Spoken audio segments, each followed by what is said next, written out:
Masyarakat Saparua kecewa, proyek jalan provinsi gunakan lapen, bukan hot mix.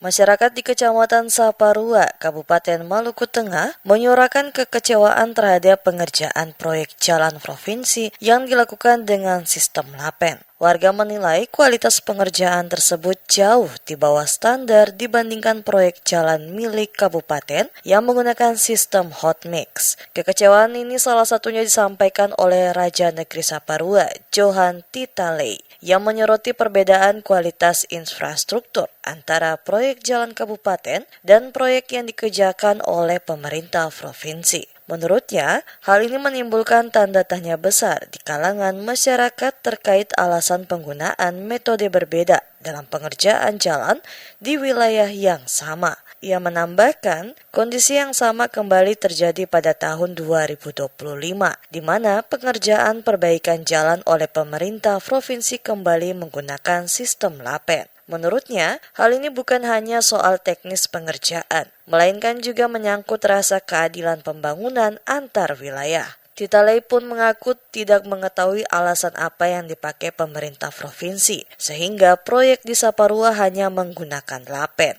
Padahal masyarakat berharap dengan anggaran yang lebih besar, provinsi bisa menghadirkan kualitas jalan yang lebih baik dari kabupaten. Perbaikan jalan yang dilakukan oleh provinsi yang memang sangat disayangkan, yang tadinya kita berpikir bahwa itu akan disamakan dengan perbaikan jalan yang dilakukan oleh pihak kabupaten, tetapi ternyata yang dilakukan oleh pemerintah provinsi pada saat itu dilakukan dengan jalan lapen.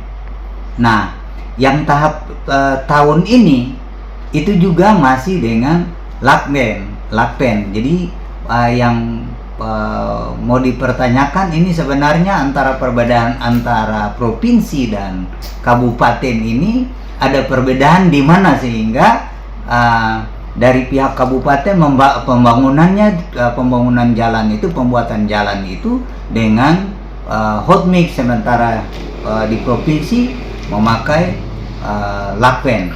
Warga di beberapa negeri di Saparua juga mengeluhkan kondisi jalan yang cepat rusak, meski baru dikerjakan beberapa waktu lalu. Permukaan jalan yang tidak rata dan mudah terkelupas dianggap membahayakan pengendara, terutama pada musim hujan. Salah satu warga desa Tiau, Martin, yang menuturkan bahwa perbedaan kualitas antara hot mix dan lapen sangat terasa di lapangan, di mana jika menggunakan hot mix, jalannya lebih halus dan kuat, dan apabila menggunakan lapen, cepat mengalami kerusakan. Masyarakat berharap pemerintah provinsi, khususnya Dinas Pekerjaan Umum dan Penataan Ruang atau PUPR Maluku, dapat memberikan penjelasan terkait dasar teknis pemilihan sistem lapen dalam proyek jalan di Saparua. Mereka memberikan penjelasan terkait dasar teknis pemilihan sistem lapen dalam proyek jalan di Saparua. Mereka juga meminta agar evaluasi terhadap kualitas proyek segera dilakukan agar dana pembangunan tidak terbuang percuma.